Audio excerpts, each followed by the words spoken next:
hello guys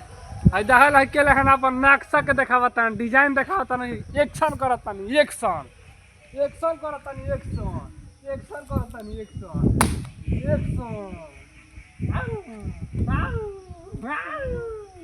अबे तार reaction कर देगा तरन अबे रिएक्शन कर देता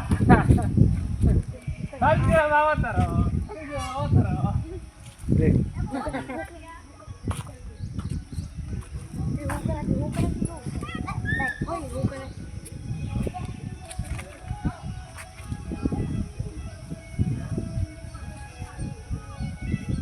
सब भाई हक कर लेगा बोलो हतर हेलो गाइस चलो के देखा